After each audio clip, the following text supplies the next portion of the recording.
Halo sobat, ya sebenarnya saya tidak tertarik untuk membahas tentang komentar seorang anggota Komisi 8 DPR RI teringat film His Only Son, karena bagi saya ini memasuki tahun politik.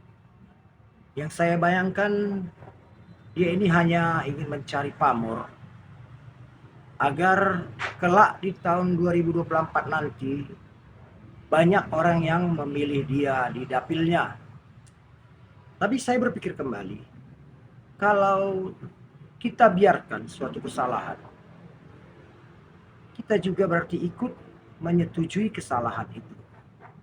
Jadi begini Pak anggota DPR Komisi 8, Pak Hasan,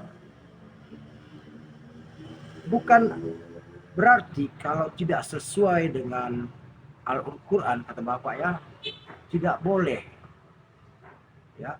Banyak film, banyak video yang kita lihat di media-media sosial mungkin tidak sesuai dengan Al-Quran juga, dan mungkin juga tidak sesuai dengan Alkitab atau kitab suci agama-agama lain yang diakui di negara kita.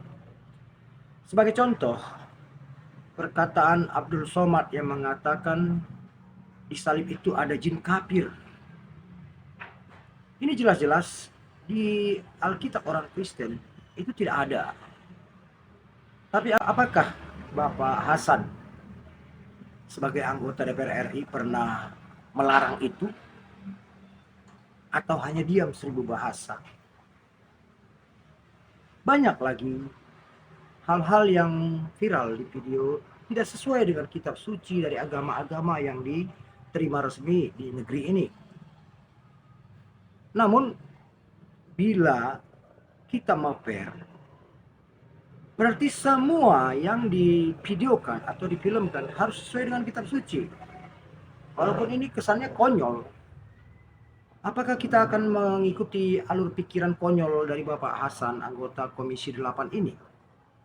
Jadi saya sebagai masyarakat biasa ikut tergoncang, ya ikut terangsang untuk sedikit memberi komentar dari sikap seorang yang sebenarnya harusnya kita hormati, karena dia adalah wakil rakyat yang duduk di kursi empuk di DPR RI, yang seharusnya berpikir untuk masyarakat pada umumnya, bukan untuk emosional pribadi, kepentingan pribadi, bukan untuk tahun 2024 saja Pak Hasan ya, tapi kita harus berpikir untuk negara.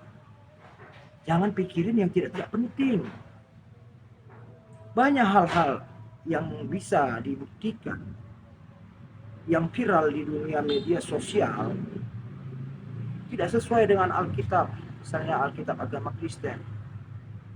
Namun itu tidak menjadi halangan selagi dia masih mempunyai referensi yang dia pakai, seperti His Only Son. Film itu menggunakan referensi Alkitab orang Kristen. Kalaupun tidak sesuai dengan Alkitab lain atau kitab suci lain, itu tidak menjadi masalah, karena film itu bukan membawakan kitab suci itu, dia membawakan kitab suci umat Kristen, suatu agama yang diakui di negeri ini.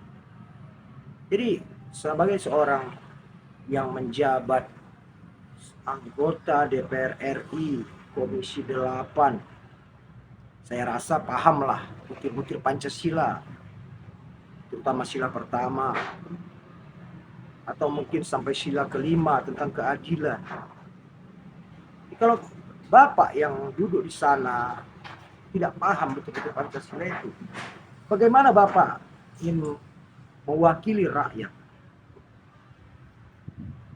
Suatu hal yang mustahil Bapak mewakili sesuatu yang tidak Bapak pahami. Jadi tolong untuk kedepannya, marilah berpikir dulu sebelum bicara. Jangan bicara dulu baru mikir. Oke, semoga kedepannya para pejabat negara yang punya kuasa, punya andil, apalagi punya pesan dari masyarakat untuk menyuarakan masyarakat itu, berpikirlah dulu sebelum berbicara. Oke, salam sehat, salam Indonesia.